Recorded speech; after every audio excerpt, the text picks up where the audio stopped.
Okay, welcome to another video. I think I was up to here. I can't save beyond this point, so I had to skip a whole lot to get here, so I don't know if I missed some or what, but we'll just go from here and hope I didn't miss anything. Anyway. Righty, wake up, your girlfriend's calling you. Huh? Over there, she's calling you. Hurry up, she looks pissed. She glares at me as I slowly approach her. I've been calling you for 5 minutes. Sorry, I was focused on another girl, right? Well, you know you're the only one. It sighs heavily. I think I've been spending way too much time with Dan lately. That's such a guy thing. Whenever you see a pretty girl, you immediately forget about your girlfriend. You. A genuine look appears in her face. Are you okay? Yes, I'm fine. Her voice slightly higher than usual betrays her excitement. Looking behind my shoulders as if, what exactly are you looking at? I turn around and see nothing but Wiz's slightly hunched body. Puzzled, I flip back to Emma. And get it, it's only, hi, Wiz. What? His face turns crimson. He just acknowledged my existence. What's going on? You kidding me? It's just Wiz. Shut up, this is the best day of my life. Are you having a stroke? If you were having a stroke, I know exactly who I would like to comfort me. Morning glove. Holy shit.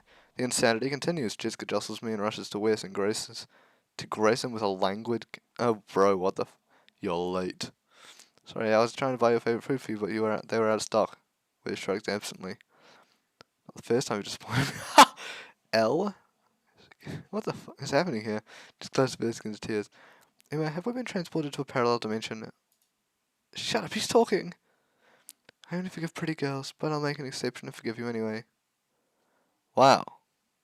Did he just straight up thank 1,000 times? What are you looking at? Bow your head. Wes stares at me darkly.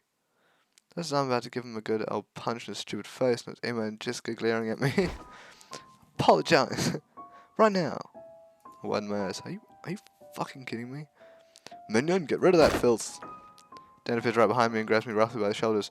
The master has spoken. Dan, what the hell are you doing? The master demands an apology. I turned my head to Wes, who was holding a long knife in his hand. Apologies, yes, we do like apologies. I'm gonna die at the hands of an omnipotent worshipped Wes. Is there death worse than that? Probably, yes. But it still doesn't make sense. It's obvious. It's perfectly absurd. Now this is true. This does not exist, any of this. Like unicorns. Wake up, Riley. Unicorn? Is that a... Oh, hey, I did just get an achievement. Riley, I hear a barely audible mumble. I open my tear-ridden eyes and see that Evelyn is still writing on the board, busy reciting a lecture in a very animated voice. Stop crying, we need to talk. I turn toward the whispering that has become more insistent right behind me. Riley, get a hold of yourself. Jessica says to me with her big amber eyes, her face hard. Hard? Leave me alone. Jessica sighs slightly and her features soften. Look, you don't have to feel guilty. Her question was a false pretext. Your answer would have changed absolutely nothing. I reply in a hoarse breath. That's not true. I'm sure I should have. Stop beating yourself up. You couldn't change anything. That witch, she did exactly what she intended to do. She just wanted to kill. She wanted to give you the illusion of a choice to better traumatize you, but the conclusion was written all along. I stare at Jessica blankly. It doesn't matter. It doesn't matter after all. Students die one by one. That's the only reality that matters. And we are next on the list. Like animals at the slaughterhouse, we wait patiently for our turn, immersed in an implacable collective anguish. Jessica shakes my shoulder. Alright, focus. We need to find a way out of here. Feels like we had the same discussion forever ago, during the first loop. You seem to know more than anyone. You already knew who Evelyn was this morning, as if you knew she was a witch. A few tears blur my vision slightly. I knew her, and yet I couldn't do anything to protect anyone. Everyone was trapped again. Jessica stares at me inquisitively. Already knew? You knew her? I look at Jessica with a totally helpless look. Helpless? I couldn't do anything. Her gaze softens as she places her hand on my shoulder. Please, you have to tell me everything you know. Maybe the key to getting out of here alive. When they're thrown knots, I take Jessica's hand and squeeze it with all my might. I don't even know where to begin, but I need to share my burden to someone. It only took me a few minutes to tell Jessica the first loop, the repetition, the discordant signals, the return of Evelyn, the return of the horror. Jessica listened patiently without interruption, only raising a surprised eyebrow here and there. I thought I would have a hard time relating the events without bursting into tears, but after I started the story, the words just came pouring out. Naturally, as if I'd been waiting forever to finally get it off my chest. I'm not gonna lie, your story sounds completely insane, but it's not like we're in a very normal situation. Maybe Wes is right, maybe we're just in hell and this is our punishment. Yeah, let's put aside the purgatory delusions for now. The certainty is that we're trapped with a witch who's capable of killing anyone, anytime. From what you told me, we already managed to kill her once by taking her by surprise. Jessica shakes her head. You have no idea how disturbing it is to have no memory of the actions you yourself were supposed to have performed. I smile weakly. Yeah, you're really unlucky not to remember the slaughter of half the class. Jessica sighs. Sorry, that's not what I meant. Her eyes fall to Evelyn, still busy writing on the board. In any case, I find your theory quite coherent. She targets the bad students. The only problem is that we don't know if there really are any good students. In other words, don't know if there will actually be any survivors left in the end. I don't intend to wait to find out. I'll do with a stunned face. How can you say that? Emma is dead, and Dan, and even Zoe. Jessica puts her hands in front of her in a placating gesture. Wait, try to look at it from the witch's point of view. According to her completely twisted morals, who cheated on you, so she was punished. Dan tried to kill her, so he disrupted the class, as did those who tried to run away or refused to return to their seats. As for Zoe, I think everyone was targeting both twins. Zoe, because she spent her time taking her sister down. That's what Chloe said to save her skin. She's the one who betrayed her sister. I know. I'm not saying she deserved to die. Again, try to think like the witch. She wanted to kill Chloe too, because she's the one who started the rumor. What rumor? She plunges her cat-like eyes into mine. It doesn't surprise me that Emma never told you about it, considering how close she was to Zoe. See Matt's dead body over there? I refused to turn my head to gaze at another corpse, but nonetheless, Matt, one of the victims from the first sloop, might have been accused of having. You told me that after he died, everyone was talking about the rumor about him, that he had pressured one of his one-night stands into having an abortion. Don't tell me that. That girl was Zoe. Apparently he completely freaked out when he found out she was pregnant, and he put incredible pressure on her to abort the baby. She was actually planning to keep the child, but apparently he threatened to ruin her life if she did that. He probably would have refused to acknowledge his paternity, and therefore his duties to the kid. I look at Jessica with a look of both awe and puzzlement. Jessica, how do you know about all this? I'm trying to piece together bits and pieces of information. Still rumors, nothing is certain. Given how oddly specific Evelyn's question to Matt was, there's probably some truth to it. What is certain is that Zoe ended up having an abortion. Given Chloe's reaction before she died, she knew about it, and I can't imagine Emma not being aware as well. Zoe had an abortion. Well, not sure Emma would have told me spontaneously. Zoe absolutely wanted to keep it a secret, which is easy to understand. Ditto for Matt, who was known for his one-night stands, but the information leaked and the rumour spread widely. No one knew for sure who the girl was, but Zoe was among the potential candidates. I was well aware that Zoe had slept with Matt at a party. Everyone knew. It was widely rumoured. A bright girl like Zoe with a flirt like Matt. Everyone talked about it. But she even got pregnant. So we tried to find the person responsible for the rumour, someone who wanted to harm her. As you can guess, I was one of the first suspects. It didn't last long, so we found another scapegoat more satisfactory than me, or at least easy to bully. Indeed, I didn't see who would dare to oppose Jessica head on. But actually, it was Chloe who was behind it. She just wanted to smear her sister, out of revenge, out of cowardice. Never mind the reasons, Helen doesn't seem to care about such details. I ended nodding slowly. Evelyn only cares about seeing us die. Still, it doesn't make any sense. Even if Emma had an unsavory past, why would she die so quickly? How do you explain the fact that she's dead while others are still alive? People like me, you mean? Well, that's not what I said. But you obviously meant it. Look, believe it or not, but I don't think I've done anything particularly punishable by Evelyn's standards. Not perfect by any means, and that's why most girls hate me, but Jessica smiles with a disillusioned air. Most girls like to drag me through the mud, but I guarantee you I've never stolen anyone's boyfriend, or cheated on anyone for that matter. To tell you the truth, I've actually always been the one to get. Jessica pauses as she's suddenly rosy. Anyway, all that to say, I'm probably doomed, but not that I'm not that surprised I'm still alive, for now.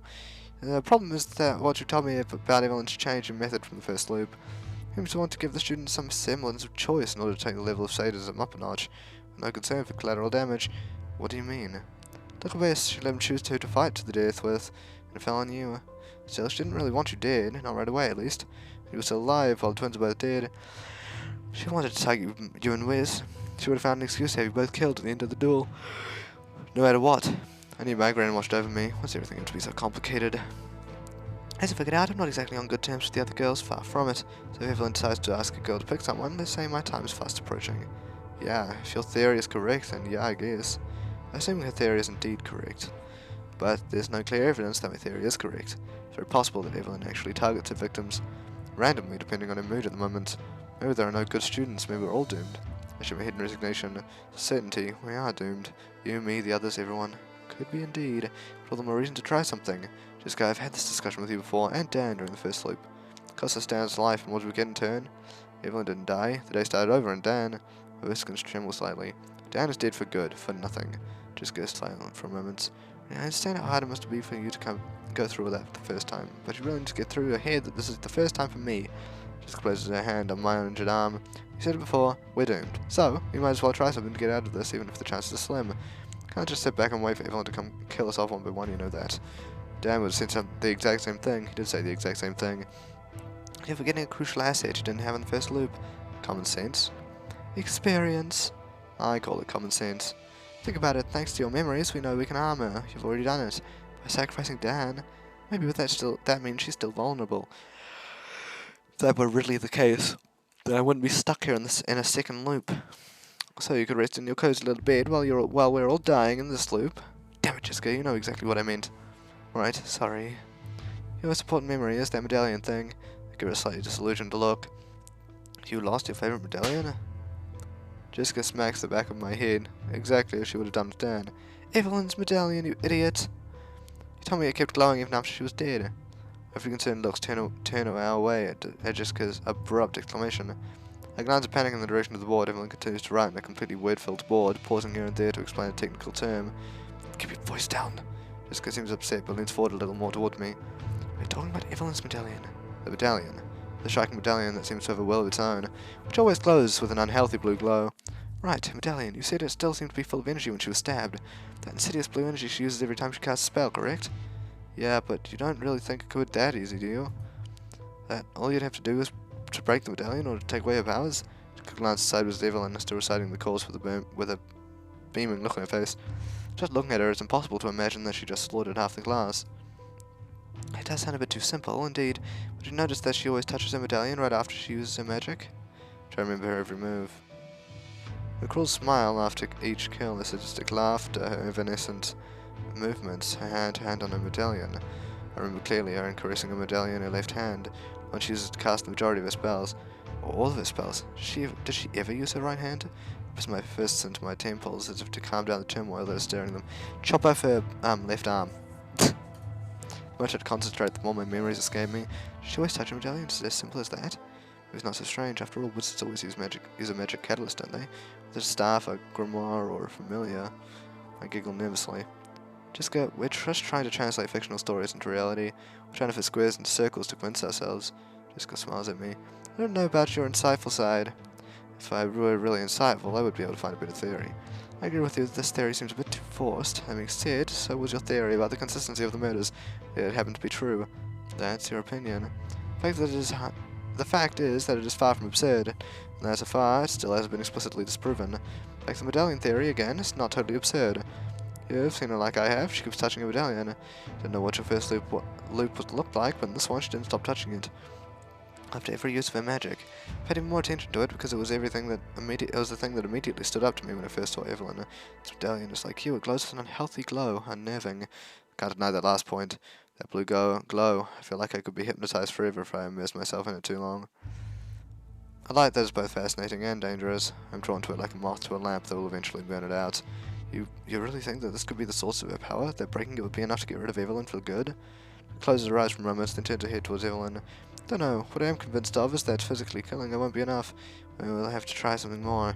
As your experience of that first loop, I feel like we're onto something regarding that first little something more that you were missing the first time.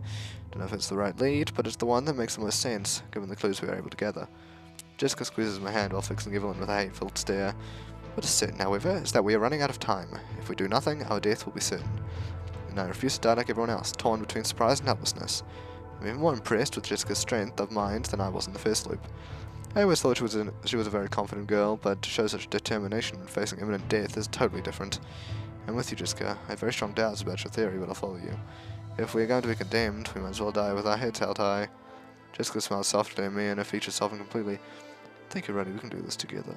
Galvanized by this renewed hope, I managed to calm the rush of blood to my temples.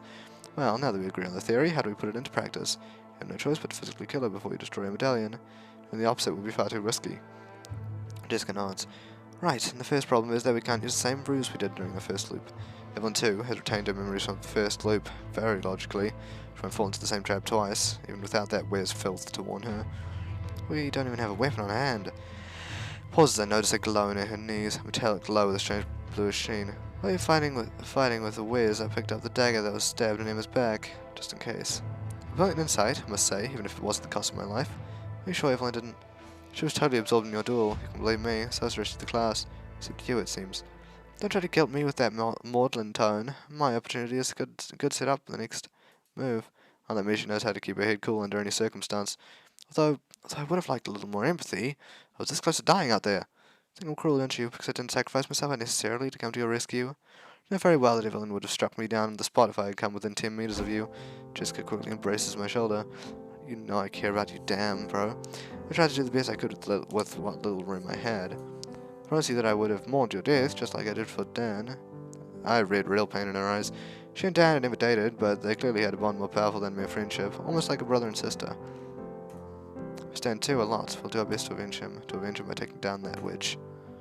Jessica launched slowly, her eyes fixed on Evelyn. For that, we absolutely have to come up with something that will really surprise her. She gives me a long, hard look. I don't know why, but she seems to have a special place for you. You're the only one who could keep your memories, and you're the only one who came out of your interactions with Evelyn alive, at least for now. That's exactly what I told myself during the first sleep. Except, I wanted to lift a finger when I was about to be killed by Wes. He was the one who saved me by killing himself, not Evelyn. She should see me die just like the others. I think she's going to obey me nicely if I ask her to give us a medallion. Of course not, but she does give you some pretty special privileges anyway. You insulted her on several occasions and without any retaliation from her. But I think she treats you differently. You can indulge in things we're not allowed to. Like what? I don't know, you could be more familiar with her. I shake my head gently. Fair enough. Look, I'll try to ask her out on a date, but if she chops my head off in the process, promise me you'll try to take a piece of my body back to my mum, okay? Jessica smashed my skull again. This is becoming a habit. Ow! It's making noise. We'll get spotted by Evelyn. You're the one. She throws another blow at me, more powerful than the last one. Sorry. There's something that would surprise us, and then you could do. I'll take her at 77. In the meantime, you can shove your sarcasm up your Just close notice the dead silence in the room, so I turn to my board, knowing full well the vision that awaits me. Evelyn, her usual falsely warm smile on her face, all eyes on us. Time to get back some questions. Shit. Pretty good on the back, Jessica, right? Jessica flinched slightly, we still had no plan. Slowly walks up the stairs in a direction with her regal steps to the ground lips. So she's going to kill again, she's looking forward to it. A cruel smile, sadistic. Alright, I'm going to end up here. Now, there's absolutely 0 point in saving.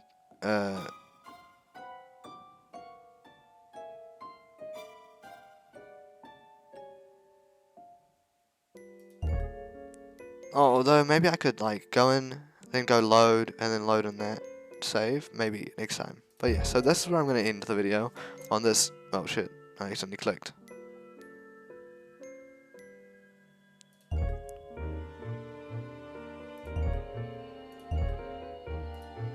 Ahem. I shouldn't slow this. Okay. I loaded the last save 1 line ago. Anyway, yes, that'll be the end. So yeah, a very very short one today, but still hope you enjoyed it, and I'll see you all in the next video. Goodbye.